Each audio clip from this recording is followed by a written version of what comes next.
नमस्कार दोस्तों, स्वागत है आपका यूनिक एजुकेशन में। आज इस वीडियो में देखने वाले हैं भारतीय संविधान के सभी महत्वपूर्ण अनुच्छेद, जो कि 1 से लेकर 395 में जितने भी महत्वपूर्ण और जो एग्जाम में आते हैं उस अनुच्छेद को हम लोग देखने वाले हैं। तो इस वीडियो में आखिर तक बने रहिएगा, क्योंकि इस एक वीडियो से अनुच्छेद का अगर प्रश्न एग्जाम में आए तो इस वीडियो से ही रहेगा।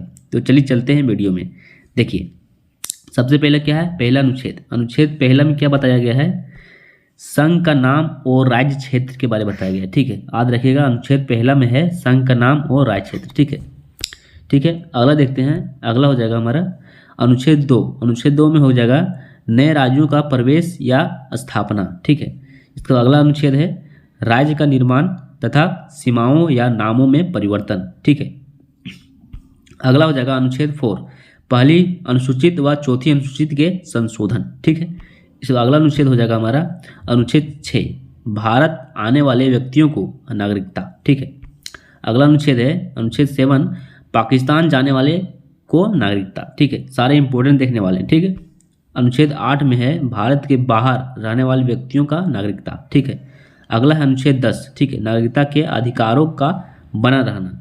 ठीक है, अगला अनुच्छेद है अनुच्छेद 12, राज्य की परिभाषा। इसमें बताया गया है राज्य की परिभाषा क्या है। ठीक है, अनुच्छेद 14 में है विधि के समक्ष समानता। ठीक है, या कानून के नज़रों में सब बराबर है। अनुच्छेद 14 में बताया गया। ठीक है, अनुच्छेद 15 में है धर्म जाति लिंग पर भेद का प्रतिरोध। ठीक है, कोई भी धर्म जाति लिंग पर कोई भेदभाव नहीं रहेगा। ठीक है, अनुच्छेद 15 में बताया गया है। ठीक है, अगला अनुच्छेद 16। अनुच्छेद 16 में लोक नियोजन में अवसर की समानता या फिर सरकारी नौकरी में सभी को समान अवसर देना अनुच्छेद 16 में आता है। ठीक है, इंपॉर्टेंट प्रश्न है क्योंकि एग्जाम में बहुत बार आया हुआ है। ठीक है, अगला है अनुच्छेद 17, अस्पृश्यता का अंत, मतलब छुआछूत का अंत। ठीक है, ये भी एग्जाम में बहुत बार आया हुआ है, अनुच्छेद 17। ठीक है, अगला है अनुच्छेद 18, उपाधियों का अंत। ठीक है, उपाधियों का अंत। अनुच्छेद 19 में हो जाएगा बोलने की स्वतंत्रता। ठीक है, बोलने की स्वतंत्रता कितनी, 6 है। ठीक है, याद रखिएगा। इसको अगला है अनुच्छेद 20, अपराधों के दोष सिद्धि के संबंध में संरक्षण। ठीक है, अगला हो जाएगा अनुच्छेद 21, प्राण और देहिक स्वतंत्रता। ठीक है, अगला हो जाएगा हमारा अनुच्छेद 21 का में 6 से 14 वर्ष के बच्चों को शिक्षा का अधिकार है। ठीक है, अगला है अनुच्छेद 22, कुछ दशाओं में गिरफ्तारी से संरक्षण प्राप्त होता है। इसमें अनुच्छेद 22 में। ठीक है, अगला अनुच्छेद 24, कारखानों में बालक का नियोजन का प्रतिषेध। ठीक है, कारखानों में 14 वर्ष से कम वायु वाले बच्चों को कारखाने में काम करने में प्रतिषेध है। ठीक है, अगला है अनुच्छेद 25, धर्म का आचरण और प्रचार की स्वतंत्रता। ठीक है, अगला हो जाएगा अनुच्छेद 29, अल्पसंख्यक वर्गों की हितों का संरक्षण। ठीक है, अगला हो जाएगा हमारा अनुच्छेद 32, अधिकारों को प्रवर्तित करने के लिए उपचार। ठीक है, अगला है अनुच्छेद 36, राज्य की परिभाषा इसमें बताया गया है। ठीक है, सारा इंपॉर्टेंट देखने वाले। ठीक है, अगला है अनुच्छेद 37, न्यायालय में परिवर्तनीय नहीं है, न्यायालय परिवर्तनीय नहीं है। ठीक है, अगला है अनुच्छेद 39, संसाधनों का उचित वितरण, सामान्य कार्य, सामान्य वेतन। ठीक है, अगला है अनुच्छेद 40, ग्राम पंचायतों का संगठन। ठीक है, इंपॉर्टेंट प्रश्न है। ठीक है, अगला है अनुच्छेद 44, समान नागरिकता संहिता। ठीक है, ये भी महत्वपूर्ण है अनुच्छेद। ठीक है, अगला है अनुच्छेद 45, 6 वर्ष से कम आयु स्वेच्छा। ठीक है, अगला है अनुच्छेद 46, SC ST के लिए प्रबंध की बात करता है इसमें। ठीक है, अनुच्छेद 46 में। अनुच्छेद 47 में हो जाएगा मद निषेध, पोषाहार, स्वास्थ्य को बढ़ोतरी होगी। ठीक है, अनुच्छेद 47 में बताया गया है।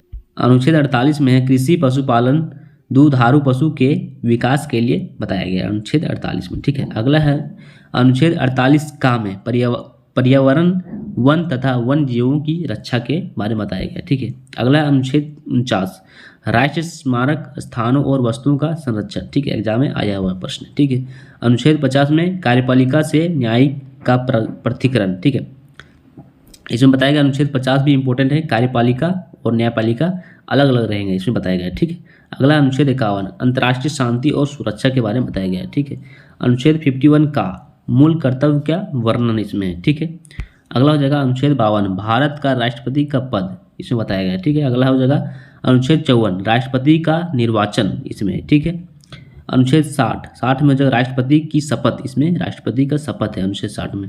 अनुच्छेद 61 हो जाएगा राष्ट्रपति पर महाभियोग चलाने की प्रक्रिया। ठीक है, अगला अनुच्छेद 63, भारत का उपराष्ट्रपति का पद, इसमें बताया गया है। ठीक है, अगला हो जाएगा अनुच्छेद 65, राष्ट्रपति के पद की रिक्त पर उपराष्ट्रपति के करेंगे। ठीक है, इसमें अनुच्छेद 65 में है। ठीक है, अगला है हमारा उपराष्ट्रपति का निर्वाचन, अनुच्छेद 66। ठीक है, यहाँ पर अनुच्छेद 54 मिस्टेक से आ गया। ठीक है, अनुच्छेद इसके बाद 69 में देख सकते हैं उपराष्ट्रपति द्वारा शपथ। ठीक है, इसके बाद अगला है अनुच्छेद 72, राष्ट्रपति को क्षमादान की शक्ति। ठीक है, इंपॉर्टेंट है अनुच्छेद। ठीक है, इसके बाद देखते हैं अगला अनुच्छेद 74, राष्ट्रपति को सलाह देने के लिए मंत्रिपरिषद इसमें दिया गया है। ठीक है, अगला अनुच्छेद 76, भारत का महान्यवादी। ठीक है, अगला अनुच्छेद 79, संसद का गठन इसमें बताया गया। ठीक है, अनुच्छेद 80 है राज्यसभा का संरचना। ठीक है, राज्यसभा के बारे में बताया गया अनुच्छेद 80 में।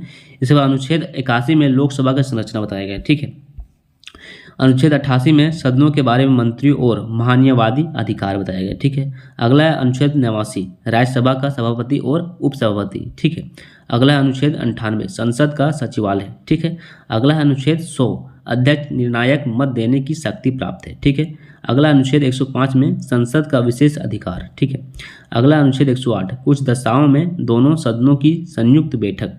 ठीक है, अगला है अनुच्छेद 110, धन विधेयक की परिभाषा बताया गया है। ठीक है, इंपॉर्टेंट है।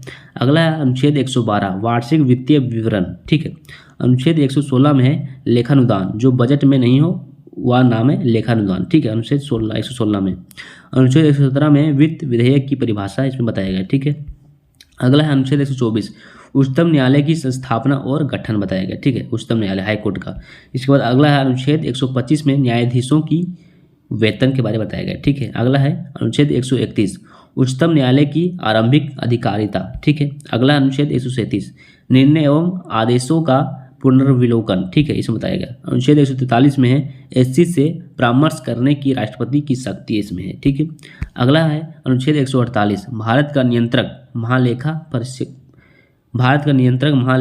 परीक्षक। ठीक है, अगला है अनुच्छेद 152, राज्यपाल की परिभाषा इसमें बताया गया। ठीक है, अगला है अनुच्छेद 153, राज्यों के लिए राज्यपाल इसमें बताया गया। ठीक है, अगला है अनुच्छेद 154, राज्य की कार्यपालिका शक्ति। ठीक है, अगला है अनुच्छेद 155, राज्यपाल की नियुक्ति इसमें बताया गया। ठीक है, अगला हो जाएगा अनुच्छेद 163, राज्यपाल को सलाह देने के लिए मंत्रिपरिषद इसमें बताया गया। ठीक है, अगला है अनुच्छेद 164, मंत्रियों के बारे में अन्य उपबंध। इसके बाद अगला है अनुच्छेद 165, राज्य का महाधिवक्ता। ठीक है, अगला है अनुच्छेद 168, राज्य के विधानमंडल का गठन। अगला है अनुच्छेद 170, विधानसभाओं की संरचना। अगला है हमारा अनुच्छेद 171, विधान परिषद की संरचना। ठीक है, अगला है अनुच्छेद 178, विधानसभा का अध्यक्ष और उपाध्यक्ष। अगला है अनुच्छेद 180, अध्यक्ष के पदों के कार्य व शक्ति। ठीक है, अगला है अनुच्छेद 199, धन विदेश की परिभाषा। अगला है अनुच्छेद 200, विधायकों पर अनुमति। ठीक है, अगला है अनुच्छेद 214, राज्यों के लिए उच्च न्यायालय। अगला है अनुच्छेद 216, उच्च न्यायालय का गठन। अगला है अनुच्छेद 221, न्यायाधीशों का वेतन के बारे में बताया गया। ठीक है, अनुच्छेद 224, अन्य न्यायाधीशों की नियुक्ति। ठीक है, अगला है अनुच्छेद 226, कुछ रीट निकालने के लिए उच्च न्यायालय की शक्ति। अगला है हमारा 231 अनुच्छेद, 2 या 2 से अधिक राज्यों के लिए एक हाईकोर्ट की व्यवस्था होनी चाहिए। 231 अनुच्छेद में बताया गया। ठीक है, अनुच्छेद 233 में जिला न्यायाधीशों की नियुक्ति। अगला है अनुच्छेद 243, पंचायत नगर पालिकाएं एवं सहकारी समितियां के बारे में बताया गया। ठीक है, अगला है अनुच्छेद 252, 2 या 2 से अधिक राज्य के लिए सहमति से विधि बनाने की संसद की शक्ति। ठीक है, अगला है अनुच्छेद 262, नदी जल विवाद के बारे में बताया गया है। अगला हो जाएगा हमारा अनुच्छेद 263, अंतर्राज्यीय विकास परिषद का गठन। ठीक है, अगला है अनुच्छेद 266, संचित निधि। ठीक है, अनुच्छेद 267 में आकस्मिकता निधि। ठीक है, अगला है अनुच्छेद 280, वित्त आयोग के बारे में बताया गया। अगला है अनुच्छेद 292, भारत सरकार द्वारा उधार लेना। ठीक है, अगला अनुच्छेद 300, संपत्ति का अधिकार बताया गया है। ठीक है, अगला है हमारा अनुच्छेद 312, अखिल भारतीय सेवाएं, जिसमें IAS IPS ठीक है ETC बनते हैं। ठीक है, अगला हो जाएगा अनुच्छेद 315, संघ राज्य के लिए लोक सेवा आयोग UPSC। ठीक है, इसके बारे में बताया गया है। अनुच्छेद 317 में लोक सेवा आयोग के किसी सदस्य को हटाया जाना या निलंबित किया जाना अनुच्छेद 317 में बताया गया। ठीक है, अनुच्छेद 324 निर्वाचन आयोग के बारे में। अनुच्छेद 329 निर्वाचन संबंधित मामलों में न्यायालय के हस्तक्षेप का वर्णन। ठीक है, अगला हो जाएगा अनुच्छेद 330 लोकसभा में SC ST के लिए आरक्षण। अगला है अनुच्छेद 332 विधानसभा में SC ST के लिए आरक्षण। अगला है अनुच्छेद 333 विधानसभा में एंग्लो भारतीयों के लिए आरक्षण। ठीक है, अगला है 343 संघ की परिभाषा। अगला जगह अनुच्छेद 350 में प्राथमिक स्तर पर मातृभाषा में शिक्षा की सुविधाएं। अगला हो जाएगा हमारा अनुच्छेद 352 राष्ट्रीय आपातकाल, इंपॉर्टेंट है, ठीक है। इसके बाद अनुच्छेद 356 राष्ट्रीय शासनकाल, ये भी इंपॉर्टेंट है, ठीक है। अगला है अनुच्छेद 360 वित्तीय आपातकाल, ये भी इंपॉर्टेंट है, ठीक है। अनुच्छेद 368 संविधान संशोधन की व्यवस्था, ठीक है। अगला हो जाएगा अनुच्छेद 370 जम्मू कश्मीर के लिए विशेष प्रावधान, इंपॉर्टेंट है, ठीक है। इसके बाद अगला है अनुच्छेद 395 भारतीय स्वतंत्रता अधिनियम 1947 और भारतीय सरकार अधिनियम 1935 को निरूपित करता है, ठीक है।